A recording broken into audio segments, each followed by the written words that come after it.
Sabe aquele grupo de odds altas que eu mencionei aqui algumas vezes e que você não entrou? Pois é, ontem a gente bateu uma odd de 64 e foi a quinta odd alta que a gente bateu nos últimos 30 dias. Odd 30, odd 40, odd 200 que a gente fez cash em odd 50, odd 11 e agora uma odd 64.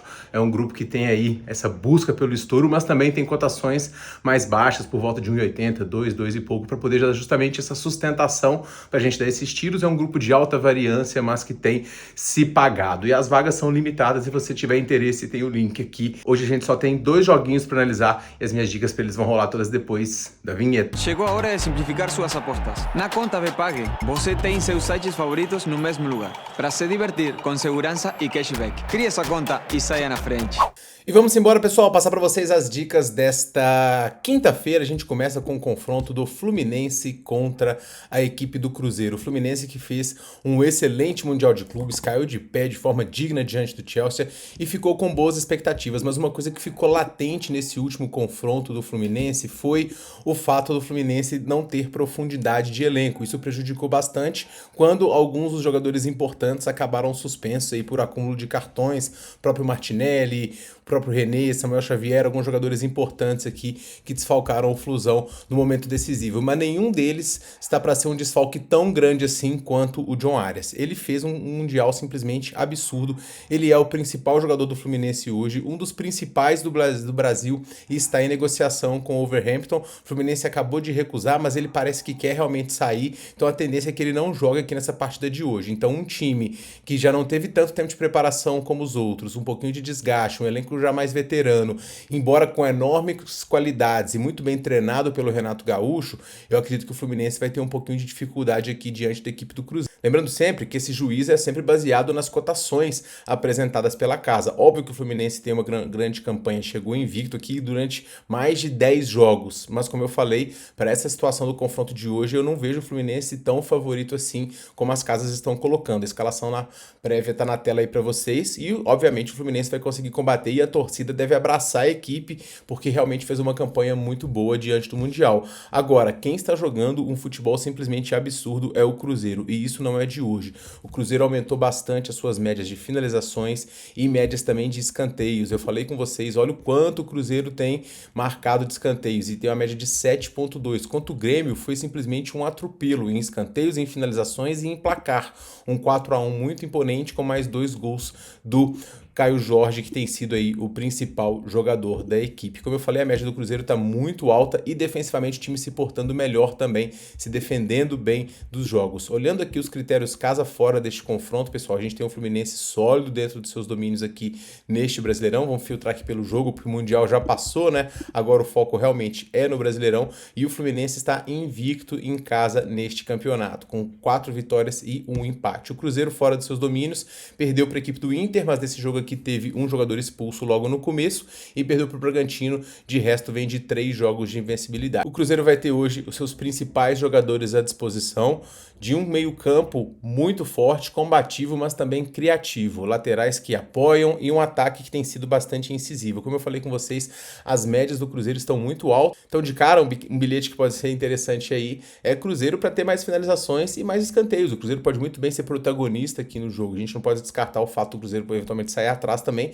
e é um time com capacidade de pressionar. E o que a gente tem visto do Cruzeiro também é que mesmo nos momentos onde ele consegue o gol, ele não para de pressionar. Então acho que o Cruzeiro aqui, as finalizações, a gente pode sim ficar de olho. Em termos de dica para vocês eu dupla chance do Cruzeiro para mim é o que mais me agrada. Como eu falei, eu entendo a qualidade do Fluminense, eu entendo o ligeiro favoritismo do Fluminense pelas casas, pelo que fez recentemente, mas esses fatores que eu mencionei para vocês, do peso da competição e desgaste, dos jogadores veteranos, da ausência do John Arias, que é o principal jogador, o Fluminense ele agora vai entrar quase que numa breve reformulação de plantel e de estilo de jogo, né? Para poder pegar um Cruzeiro que vem voando cada vez mais, fisicamente muito forte e muito bem treinado nesses 30 dias. Então é um confronto que pelas cotações eu esperava ele um pouco mais parelho, quase que um 2,50 para o Fluminense e aí o Cruzeiro um pouquinho mais baixo, por volta de odd 3. Eu acho que esse favoritismo do Fluminense é um pouquinho exagerado, dupla chance do Cruzeiro para mim é valor e é a minha primeira dica para vocês.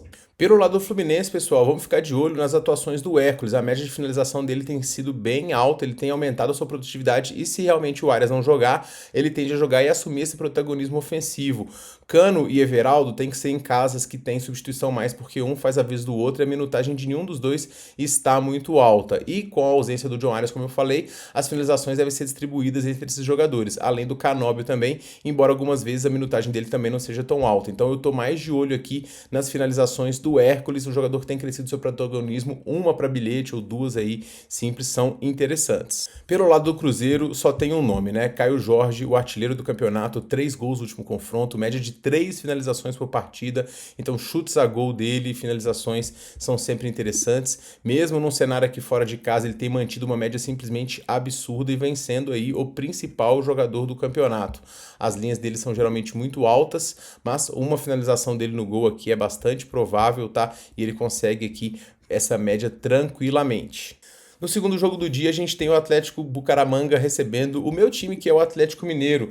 E o Bucaramanga já está invicto aí há nada mais, nada menos do que 50 dias. Os últimos 5 jogos do Bucaramanga, eles foram de invencibilidade. O time está brigando aqui pelas colocações no Campeonato Colombiano, vem com boas vitórias, como por exemplo diante do Cali, segurando adversários complicados e conseguindo se impor.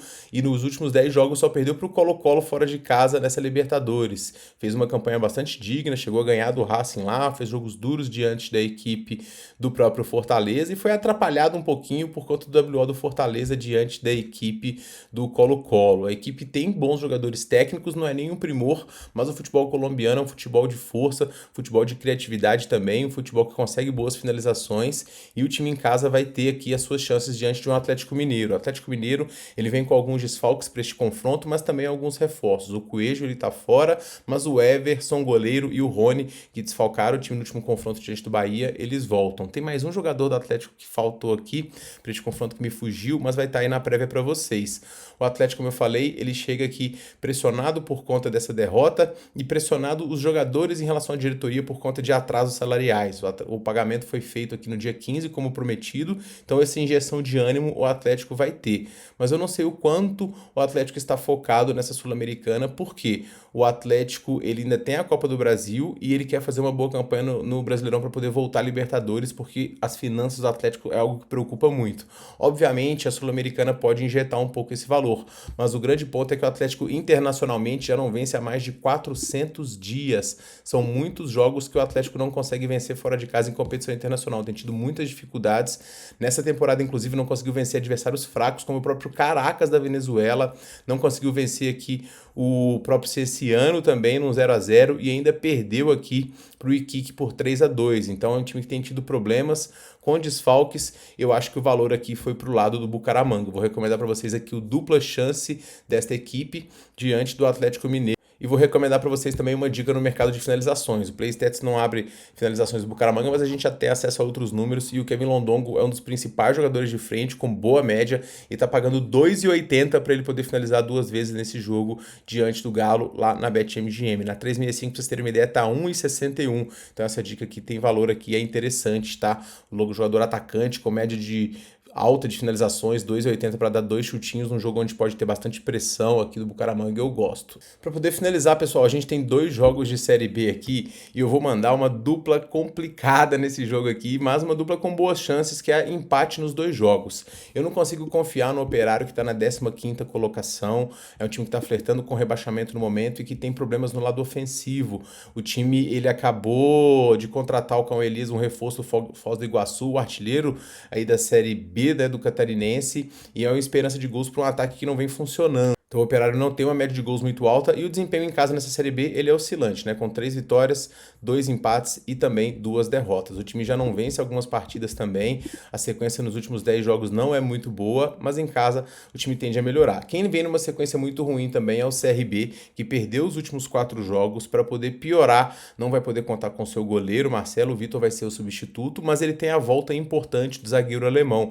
Era um dos principais jogadores da equipe, ficou fora por 4 meses e o CRB agora agora está confiante de voltar e retomar os bons resultados. Então eu não consigo confiar no Operário com uma odd baixa dessa daqui, um time que tem média de gols baixa como o Operário tem, se toma um gol a gente fica numa situação bastante complicada, então isso me deixa aqui com o pé atrás para essa equipe do Operário. Ao mesmo tempo, confiar no CRB também, que não tem jogando tão bem, é um pouquinho complicado, então vou colocar aqui o empate nesse jogo e também vou de empate de Remo e Novo Horizontino, dois times que estão brigando na parte de cima da tabela, dois times aqui que estão fazendo um bom campeonato, jogos movimentados, embora algumas vezes alternem também para jogos mais pro lado de poucos gols, principalmente Novo Horizontino fora de casa. Nessa Série B, nenhum jogo do Novo Horizontino fora de seus domínios teve mais de 2,5 gols, então obviamente aqui um menos de 3,5 gols para bilhete aqui fica muito bem embasado, tá? Mas é um confronto também bastante equilibrado, dois times medindo forças, a torcida do Remo vai apoiar bastante, mas o Novo Horizontino é um time que marca muito forte, um time chato e difícil de ser batido. Como eu falei com vocês,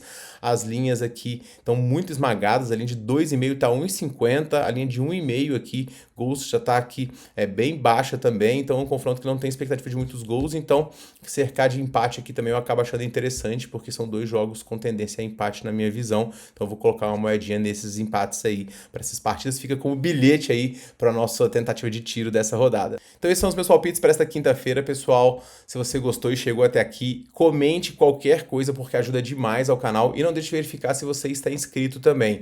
Deixa o like, porque como eu falei, ajuda demais o vídeo, e deixa o like em todos os conteúdos de bets que você vê aqui no YouTube, porque a gente tem sido frequentemente minado pelas políticas do YouTube, então tem desanimado bastante, vocês têm que dar essa força para poder elevar o nosso canal, beleza, pessoal? Boas entradas para vocês, a gente se vê no próximo vídeo, um forte abraço e boas bets!